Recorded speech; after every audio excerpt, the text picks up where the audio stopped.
Hello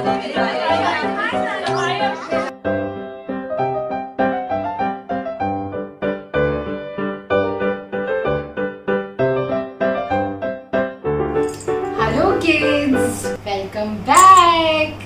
आज हमारी तेनाली रमन कहानी का दूसरा दिन है और आज की हमारी कहानी है गॉड इन मिरर, आईने में भगवान।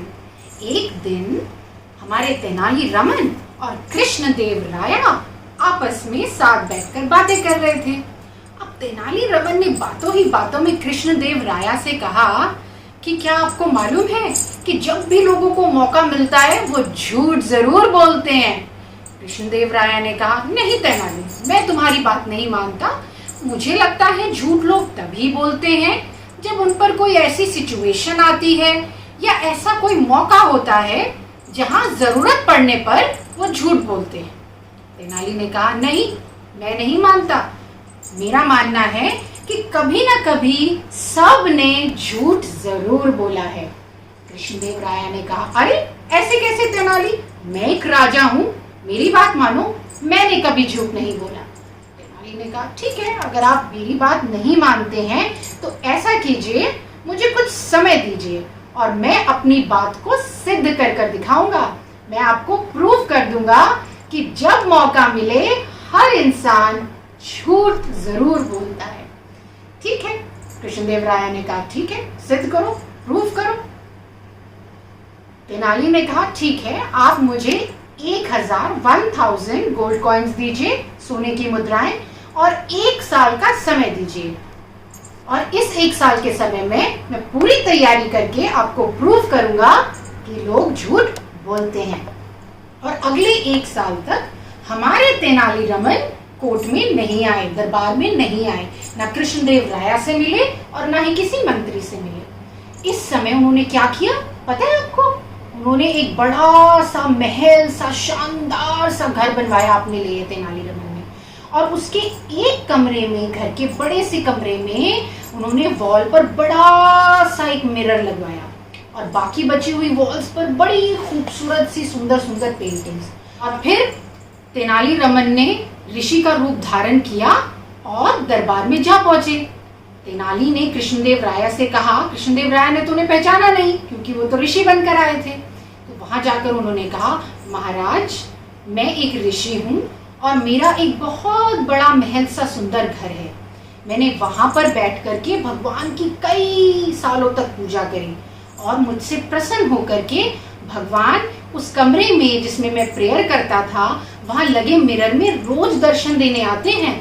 आप भी आइए और प्रभु के दर्शन कीजिए, मगर बस एक शर्त है, भगवान सिर्फ उनको दिखते हैं जो एक सच्चे इंसान हो, जिन्होंने अपनी लाइफ में कभी कोई गलत काम ना किया हो और झूठ तो कभी ना बोला हो।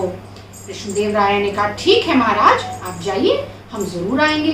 मगर कृष्णदेव राया ने सोचा, पहले मैं जाऊं, इससे अच्छा है क्यों ना मैं अपने मंत्री को भेजकर पता करूं कि ये जो बात ऋषि ने कही थी ये सच है भी या ऐसे ही। तो उन्होंने अपने मंत्री से कहा कि जाओ, जाकर देख कर आओ कि वहां पर भगवान के दर्शन होते हैं या नहीं। मंत्री गए। जब मंत्री ने उस बड़े से मिरर के पास जाकर देखा तो उन्हें अपना ही चेहरा नजर आया, अपना ही रिफ्लेक्शन। उन्हें तो भगवान दिखे नहीं। अब मंत्री ने सोचा कि अगर मैंने कृष्णदेव राया जी से जाकर कह दिया कि मुझे उसमें भगवान नहीं दिखे तो वो मान लेंगे कि मैं एक अच्छा इंसान नहीं हूँ और मैंने सारी जिंदगी में झूठ ही झूठ बोले हैं, ये तो मेरे लिए बड़ी गड़बड़ की बात हो जाएगी। तो उन्होंने कृष्णदेव राया से जाकर कह दिया कि महाराज, मुझे तो भगवान के दर्शन हुए, क्या रूप था उनका, बहुत आनंद आया, बहुत आनंद आया। अब कृष्णदेव राया को लगा, अरे वाह, पर उन्होंने सोचा चलो एक और मंत्री को भेजा जाए, उसके बाद मैं जाऊंगा। उन्होंने अपना दूसरा मंत्री भेजा। उसने भी महल को घूमा, देखा, बड़ा ही खूबसूरत। वो भी उस कमरे में गया जहां भगवान दिखते हैं। बड़े से मिरर के आगे जाकर जब वो मंत्री खड़े हुए, उन्हें भी सिर्फ अपना ही चेहरा नजर आया। अब उस मंत्री ने सोचा, पहले वाले मंत्री को भगवान दिखे, अब अगर मैंने जाकर कह दिया कि मुझे भगवान नहीं दिखे तो कृष्णदेव राया मानेंगे कि वो एक अच्छा मंत्री था और मैं एक बुरा मंत्री हूँ। मैंने बुरे काम किए हैं अपनी लाइफ में और मैं झूठा हूँ। तो उस मंत्री ने भी जाकर कहा, महाराज मुझे भी भगवान के दर्शन हुए, क्या अलौकिक रूप था प्रभु का, मैं तो गदगद हो गया प्रभु के दर्शन करके। अब कृष्णदेव राया ने कहा, अब तो मैं जाऊंगा और मैं भी प्रभु के दर्शन करूंगा। कृष्णदेव राया गए, पूरा महल घूमा, उस कमरे में गए जहाँ बड़ा सा मिरर लगा हुआ था। जब कृष्णदेव राया ने मिरर में देखा, आईने में देखा, उन्हें भी अपना ही चेहरा नजर आया, भगवान नहीं दिखे। अब कृष्णदेव राया भी सोचने लगे कि अगर मैंने जाकर कहा कि मुझे भगवान नहीं दिखे तो सारे मंत्री, मेरी प्रजा सब सोचेंगे कि मैं एक अच्छा राजा नहीं हूँ, मैंने अपनी जिंदगी में गलत काम किए हैं और मैं एक झूठा राजा हूँ। तो कृष्णदेव राया जब बाहर निकले तो वहाँ खड़े थे हमारे मुनि महाराज। उन्होंने कहा, महाराज हुए प्रभु के दर्शन।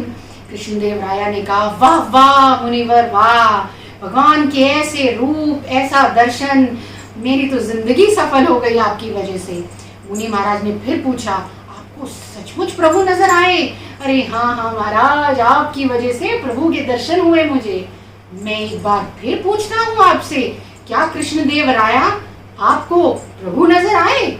हाँ हाँ, आप बार बार मुझसे इस तरह से कैसे बात कर सकते हैं? आप सोचते हैं मैं झूठ बोलता हूँ?